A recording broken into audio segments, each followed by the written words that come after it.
Hi friends, welcome to Deva's kitchen. അപ്പോൾ ഞാൻ ഇന്ന് വിഷു സ്പെഷ്യലായിട്ട് ഉണ്ണിയപ്പമാണ് ചെയ്യാൻ പോകുന്നത്. കുറേ നാളുകൊണ്ട് ചെയ്യണമെന്ന് വിചാരിച്ചിരുന്ന ഒരു റെസിപ്പിയാണ്. അപ്പോൾ ഞാൻ കരുതി വിഷു സ്പെഷ്യലായിട്ട് ഉണ്ണിയപ്പം കാണിക്കാമെന്ന്. ഞാൻ ആദ്യം അരി ഒന്ന് വെള്ളത്തിലിടാൻ പോവാണ്. അപ്പോൾ ഞാനിപ്പോൾ എടുത്തേക്കുന്നത് 1/2 കിലോ പച്ചരിയാണേ. 1/2 കിലോ പച്ചരി എടുത്തിട്ടുണ്ട്. അത് ഞാൻ കപ്പിൽ അളന്ന് നോക്കിയപ്പോൾ ഒരു 2-2.25 കപ്പ് ഉണ്ടായിരുന്നു പച്ചരി. അപ്പോൾ ആദ്യം ഇതൊന്നൊരു 1-2 മണിക്കൂറോ ഒന്ന് വെള്ളത്തിലൊന്ന് കുതിർത്തിടണം. എന്നിട്ട് നമ്മൾ വെള്ളം വാർത്ത് കളഞ്ഞിട്ട് നമുക്കതൊന്ന് പൊടിച്ചെടുക്കുകയാണ് ചെയ്യേണ്ടത്. അപ്പോൾ ഇതേ ഞാൻ നന്നായിട്ട് കഴുകി വെള്ളം ഒഴിച്ച് വെച്ചിട്ടുണ്ട്. അപ്പോൾ ഇത് നമുക്കിനി 2 മണിക്കൂർ കഴിഞ്ഞിട്ട് എടുത്തിട്ട് പൊടിക്കാം. അപ്പോൾ ദേ അരി കുതിർത്തിട്ടുണ്ട്. ഞാനതൊരു അരിപ്പിൽ ഒഴിച്ചു വെച്ചിട്ടുണ്ട്. പിന്നെ നമുക്ക് ഇതിൽ വേണ്ടത് 1/2 കിലോ ശർക്കര ഞാൻ എടുത്തിട്ടുണ്ട്. ഇത് നമുക്കൊന്ന് ഉരുക്കിയെടുക്കണം. അതിനൊരു 1/2 കപ്പ് വെള്ളം കൂടി എടുത്തു വെച്ചിട്ടുണ്ട്. അപ്പോൾ ഇത് നമുക്ക് ഉരുക്കിയെടുക്കാം. അപ്പോൾ ദേ ഒരു പാത്രത്തിലേക്ക് ശർക്കരയും നമ്മൾ കുറച്ച് വെള്ളം എടുക്കാവൂ. വേണമെങ്കിൽ വീണ്ടും ഒഴിച്ചു കൊടുക്കാം. ഇപ്പം നമുക്ക് തോന്നും വെള്ളം കുറവാണെന്ന്, പക്ഷെ ഉരുകി വരുമ്പോൾ മനസ്സിലാവും. ആദ്യം ഇതൊന്ന് ഉരുകട്ടെ. ഉരുകിയിട്ട് നമുക്കിത് തണുത്തൊക്കെ വരാനുണ്ട്. അപ്പോൾ ആ സമയത്ത് നമുക്ക് അരി ഒന്ന് പൊടിച്ചെടുക്കാം. അപ്പോൾ ഇതേ കുറച്ചായിട്ട് പൊടിച്ച് ഒരു പാത്രത്തിലേക്ക് ഇടുകയാണ്. ഒരുപാടങ്ങ് ഫൈനായിട്ട് പൊടിക്കണ്ട, ചെറിയൊരു തരിയോടുകൂടി പൊടിച്ചെടുത്താൽ മതി.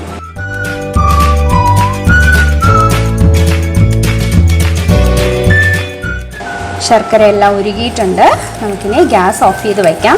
ഇത് നമ്മളിനി കൈ കൊണ്ടാണ് നമ്മൾ മാവിലേക്ക് ഒഴിച്ച് കുഴയ്ക്കുന്നത്. അപ്പോൾ ഇത് കുറച്ചൊന്ന് ചൂടൊക്കെ മാറി ഒന്ന് കിട്ടണം. അപ്പോൾ അതുകൊണ്ട് നമുക്കിത് ഗ്യാസ് ഓഫ് ചെയ്തിട്ട് തണുക്കാൻ വയ്ക്കാം. ഇനി നമുക്ക് പഴം ഒന്ന് നന്നായിട്ട് അരച്ചെടുക്കണം. അപ്പോൾ അതിന് വേണ്ടിയിട്ട് ഞാനിപ്പോൾ ഒരു 8 പഴം എടുത്തിട്ടുണ്ട്. ഇത് ഇത്രയും എന്തിനാന്ന് വിചാരിക്കേണ്ട, കാരണം ഇത് നല്ല കുഞ്ഞു പഴമാണ്. നിങ്ങൾ കാണുമ്പോൾ ചിലപ്പോൾ വലുതായിട്ട് തോന്നുന്നുണ്ടാവും, പക്ഷെ ഭയങ്കര ചെറിയ പഴമാണ്. ഒരു മീഡിയം സൈസ് പാളയംതോടൻ പഴമാണ് എടുക്കുന്നതെങ്കിൽ നിങ്ങളൊരു 3-4 എടുത്താൽ മതി. പിന്നെ പഴം ഏതാണെന്ന് വെച്ചാൽ പാളയംകോടൻ പഴം തന്നെ എടുക്കണം. വേറെ ഒരു പഴം വെച്ചിട്ടും ഉണ്ണിയപ്പം ഉണ്ടാക്കരുത്, കറക്റ്റ് ഒരു ടേസ്റ്റ് കിട്ടത്തില്ല. അപ്പോൾ ഈ പഴം തന്നെ എടുക്കണം. അതും നല്ല പഴുത്ത പഴമായിരിക്കണം. അപ്പോൾ ഇതിൻ്റെ കൂടെ ഞാൻ ഏലക്കയും കൂടെ ഒന്ന് ഇട്ട് കൊടുക്കുകയാണ്. അപ്പോൾ അത് പഞ്ചസാര വെച്ച് ഞാൻ സെപ്പറേറ്റ് പൊടിച്ച് വെച്ചിട്ടില്ല. അപ്പോൾ ഇതിൻ്റെ കൂടെ കിടന്ന് ഞാൻ അങ്ങ് അരഞ്ഞു കിട്ടുമല്ലോ. ഒരു 5 ഏലക്കയും കൂടെ ഇടുന്നുണ്ട്. പൊടിച്ചതാണെങ്കിൽ നിങ്ങൾ 1 ടീസ്പൂൺ ഏലക്കാപ്പൊടി എടുത്താൽ മതി. കുറച്ച് പഞ്ചസാരയും കൂടെ ഇട്ട് പൊടിച്ചെടുത്താൽ മതി. ഞാനിപ്പോൾ ഇതിൻ്റെ കൂടെ ഇടുന്നേ ഉള്ളൂ. ദേ പഴം ഞാൻ നന്നായിട്ട് പഴവും ഏലക്കയും കൂടെ ഇട്ട് അരച്ചെടുത്തിട്ടുണ്ട്. പിന്നെ അതുപോലെ തന്നെ നമ്മുടെ ശർക്കര പാനി ഞാൻ അരിച്ചെടുത്ത് കൊണ്ടുവന്നതാണേ. അപ്പോൾ അത് ചെറിയൊരു ചൂടേ ഉള്ളൂ. ചൂടൊക്കെ മാറിയിട്ടുണ്ട്. നമുക്കിനി ഇത് 3ഉം കൂടി നന്നായിട്ട് മിക്സ് ചെയ്യണം. അതാണ് ഇനി അടുത്ത പ്രോസസ്സ്. അപ്പം നമുക്ക് ശർക്കര പാനി കുറച്ചായിട്ട് ഒഴിച്ച് നമുക്ക് ഒന്ന് മിക്സ് ചെയ്തെടുക്കാം. ഇതെൻ്റെ അമ്മ ഉണ്ടാക്കുന്ന റെസിപ്പിയാണ്. അപ്പോൾ അമ്മ കൈകൊണ്ട് തന്നെയാണിത് നനച്ചെടുക്കാറ്. ഞാനപ്പോൾ അത് തന്നെയാണ് കാണിക്കുന്നത്. നിങ്ങൾക്ക് അല്ലെങ്കിൽ വേണമെങ്കിൽ അരി ഇട്ടിട്ട് നമ്മൾ അരച്ചെടുക്കുമ്പോൾ പൊടിയായിട്ട് എടുക്കണമെന്നില്ല. അതിൻ്റെ കൂടെ ശർക്കര പാനി ഒഴിച്ച് അരച്ചെടുത്താലും മതി. അപ്പം ഞാൻ ഇങ്ങനെയാണ് എപ്പോഴും അമ്മ ഉണ്ടാക്കി കണ്ടിട്ടുള്ളത്. അപ്പോൾ അതുപോലെ തന്നെയാണ് ഞാൻ കാണിക്കുന്നത്. ശർക്കര എടുക്കുമ്പോൾ നല്ല കറുത്ത ശർക്കര നോക്കി എടുക്കണേ. അപ്പോൾ നല്ല കളറായിരിക്കും. എൻ്റെ വെള്ള ശർക്കര എടുത്താലും കുഴപ്പമൊന്നുമില്ല, എന്നാലും ആ ഒരു ഉണ്ണിയപ്പത്തിൻ്റെ കളർ കിട്ടാൻ വേണ്ടിയിട്ട് പറഞ്ഞതാണ്. ഞാൻ പറഞ്ഞില്ല 1/2 കപ്പാണ് നമ്മൾ ഒഴിക്കുന്നതെങ്കിൽ നമുക്ക് ആദ്യം തോന്നും കുറച്ച് വെള്ളമേ ഉള്ളൂ എന്ന്, പക്ഷെ കറക്റ്റായിരിക്കും. നമുക്കിതിലേക്ക് പഴം അരച്ചതും കൂടെ ചേർത്ത് കൊടുക്കാം. നന്നായിട്ട് മിക്സ് ചെയ്തെടുക്കണം, കട്ടയൊന്നും ഇല്ലാണ്ട്. വേണമെങ്കിൽ മിക്സിയിലെടുത്തിട്ട് അടിച്ച് എടുക്കുകയും ചെയ്യാവേ.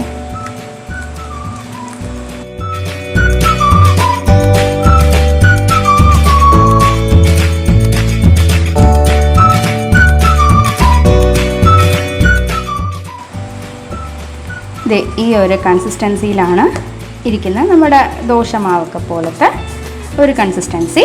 അപ്പോൾ ഇനി വേറെ പണിയൊന്നുമില്ല. ഇപ്പോൾ രാത്രിയാണ്, ഞാനിത് രാവിലെ വരെ വച്ചേക്കുകയാണ്. അതായത് നമുക്കൊരു മിനിമം ഒരു 6 മണിക്കൂറെങ്കിലും വയ്ക്കണം.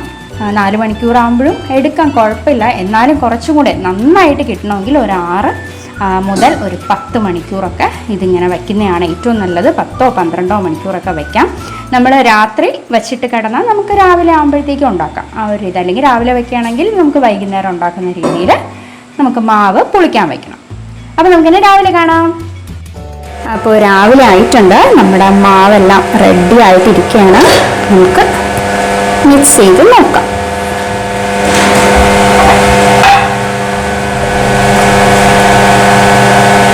നല്ല പുളിച്ച് റെഡി ആയിട്ടിരിക്കുന്ന മാവാണ്. നമുക്കിനി ചെയ്യേണ്ടത് നമുക്ക് തേങ്ങാക്കൊത്തൊന്ന് വറുത്തെടുക്കണം നെയ്യിൽ. അപ്പോൾ അതിന് വേണ്ടിയിട്ട് 1/2 കപ്പ് തേങ്ങ അരിഞ്ഞെടുത്തതും, 1/2 കപ്പില്ല, 1/2 കപ്പിൽ നിന്ന് കുറച്ച് കുറവാണ്. ഇതിനൊന്നും അളവ് നോക്കണ്ട കേട്ടോ, കുറച്ച് കൂടിയാലും കുറഞ്ഞാലും ഒന്നും കുഴപ്പമില്ല. പിന്നെ ഇതൊരു 2 ടീസ്പൂൺ എള്ളാണ്, അത് വേണമെങ്കിൽ മാത്രം ഇട്ടാൽ മതി. എനിക്ക് ഭയങ്കര ഇഷ്ടമാണ് ഈ ഒരു ഉണ്ണിയപ്പത്തിൻ്റെ പുറത്ത് ഇങ്ങനെ ഒരു കറുത്ത കളറിൽ ഇങ്ങനെ കിടക്കുന്നതാണ്, ഭയങ്കര ഇഷ്ടമാണ്, അങ്ങനെ ഞാൻ ഇട്ടത്. പിന്നെ നമുക്കൊരു 1/4 ടീസ്പൂൺ സോഡാപ്പൊടിയും കൂടെ വേണം. പിന്നെ നമുക്ക് ആവശ്യത്തിനുള്ള നെയ്യും വെളിച്ചെണ്ണയും വേണം. അപ്പോൾ ഇത്രയേ ഉള്ളൂ. നമുക്ക് പെട്ടെന്ന് തന്നെ തേങ്ങാക്കൊത്തൊന്ന് വറുത്തെടുക്കാം. അപ്പോൾ ഇത് ഒരു പാൻ അടുപ്പത്ത് വെച്ച് ചൂടാക്കിയിട്ടുണ്ട്. നമുക്കിതിലേക്ക് നെയ്യ് ഒഴിച്ചു കൊടുക്കാം. നമ്മളിപ്പോൾ തേങ്ങാക്കൊത്ത് വറുത്തെടുക്കാനുള്ള ആവശ്യത്തിനുള്ള നെയ്യാണ് ഒഴിച്ചത്. ഒന്ന് ചൂടായിക്കോട്ടെ. തേങ്ങാക്കൊത്തിടാം. നന്നായിട്ട് വറുത്തെടുക്കണം. ഇതെല്ലാം വറുത്ത് ലാസ്റ്റ് ഒരു ബ്രൗൺ ആകുമ്പോൾ നമ്മൾ എള്ളും കൂടി ചേർത്ത് കൊടുക്കണം. ഏകദേശം ആയിട്ടുണ്ട്. നമുക്കിനി ഇതിലേക്ക് എള്ള് ചേർത്ത് കൊടുക്കാം. നന്നായിട്ട് പൊട്ടിത്തിറങ്ങി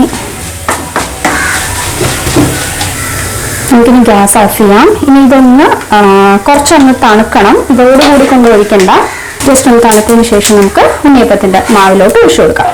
ഇപ്പോഴും പൊട്ടുന്നുണ്ടേ. നമുക്കിനി ഇതിലേക്ക് സോഡാപ്പൊടിയും വറുത്ത് വെച്ചിരിക്കുന്ന തേങ്ങയും കൂടെ ചേർത്ത് കൊടുക്കാം. നന്നായിട്ട് മിക്സ് ചെയ്യാം. ഇങ്ങനെ കിടക്കുന്ന കാണാൻ തന്നെ ഒരു ഭംഗിയാണ്. അങ്ങനെ എനിക്കിത് ഭയങ്കര ഇഷ്ടമാണ് ഈ എള്ളിങ്ങനെ ഇടുന്നത്. അപ്പോൾ നമുക്കിനി ഉടനെ തന്നെ ഉണ്ടാക്കി തുടങ്ങാം. ഇത് ഇനി വെക്കേണ്ട ആവശ്യമൊന്നുമില്ല, ഇപ്പോൾ തന്നെ കുറേ നേരം ആയിട്ടുണ്ട്. അപ്പോൾ ഇതേ ഞാൻ ഉണ്ണിയപ്പ ചട്ടി വെച്ചിട്ടുണ്ട്. ആദ്യം അതൊന്ന് ചൂടാവട്ടെ. എന്നിട്ട് നമുക്ക് എണ്ണയും ഒഴിക്കണം, വെളിച്ചെണ്ണയും ഒഴിക്കണം, അതുപോലെ തന്നെ കുറച്ച് നെയ്യും കൂടി ഒഴിക്കണം. അപ്പോൾ നല്ല ടേസ്റ്റാണ്. അപ്പോൾ നിങ്ങൾക്കത് വേണമെങ്കിൽ ചെയ്താൽ മതി കേട്ടോ. അപ്പം നെയ്യ് ഒഴിക്കണം എന്ന് നിർബന്ധമൊന്നുമില്ല, നമുക്ക് എണ്ണ മാത്രം മതി, ആയാലും മതി, കുഴപ്പമൊന്നുമില്ല. നമുക്കിനി ഇതിലേക്ക് വെളിച്ചെണ്ണ ഒഴിച്ചു കൊടുക്കാം. നിറയെ ഒഴിക്കണ്ട, കാരണം നമ്മൾ ഇത് മാവ് ഒഴിക്കുമ്പോൾ കുറച്ച് പൊങ്ങി വരും. ഇനി നമുക്കിതിലേക്ക് നെയ്യും കൂടി കുറച്ച് ഒഴിച്ചു കൊടുക്കാം.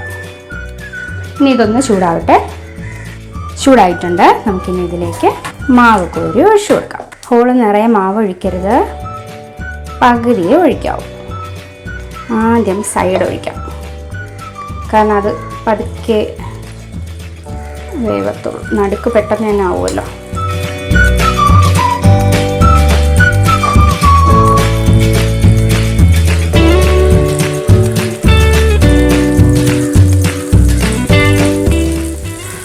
നമുക്കിതെടുത്ത് ഇടാനും ഒക്കെ ആയിട്ട് പെട്ടെന്ന് തന്നെ എല്ലാം സെറ്റ് ചെയ്ത് വയ്ക്കണം. ഒരുപാട് ലോ ഫ്ലെയിമിലും ഇടരുത്, ഹൈ ഫ്ലെയിമിലും ഇടരുത്, മീഡിയത്തിലായിരിക്കണം വെക്കേണ്ടത്. ഇല്ലെങ്കിൽ പെട്ടെന്ന് പുറം കരിഞ്ഞു പോവും. കുറച്ച് വെച്ച് കഴിഞ്ഞാൽ അത് കുറച്ചും കൂടെ കട്ടിയാവുകയും ചെയ്യും. ഒരു മീഡിയം ഫ്ലെയിമിൽ വെച്ചിട്ട് നമുക്കിത് ചെയ്യാം. നമുക്കിതൊന്ന് തിരിച്ചിട്ട് കൊടുക്കാം. ഒരു സ്പൂൺ എടുത്തിട്ട് പതുക്കെ തിരിച്ചിട്ട് കൊടുക്കാൻ മതി. എണ്ണയൊന്നും തിരക്കാതെ സൂക്ഷിച്ച് തിരിച്ചിട്ട് കൊടുക്കണം. നമുക്ക് എണ്ണയോ നെയ്യോ ഒക്കെ വേണമെങ്കിൽ വീണ്ടും ഒഴിച്ച് കൊടുക്കാം കേട്ടോ.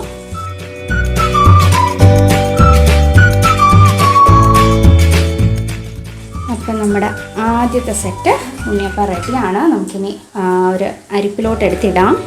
ഞാനിത് എടുത്തിടാൻ പോവാണ്. ആദ്യത്തെ സെറ്റ് ഉണ്ണിയപ്പം ആദ്യം ഞാൻ നടുക്കുന്ന തന്നെ എടുക്കാം. ഞാൻ പറഞ്ഞില്ലേ പെട്ടെന്ന് തന്നെ നടുക്കാവും. നല്ല സോഫ്റ്റ് ഉണ്ണിയപ്പമാണ്, കാണുമ്പോൾ തന്നെ അറിയാമായിരിക്കും. ഇങ്ങനെ എന്തെങ്കിലും വെച്ചിട്ട് കുത്തി എടുത്താൽ മതി, അല്ലെങ്കിൽ സ്പൂണോ ഫോർക്കോ എന്തെങ്കിലും യൂസ് ചെയ്യാം. ഇതാണ് എളുപ്പം.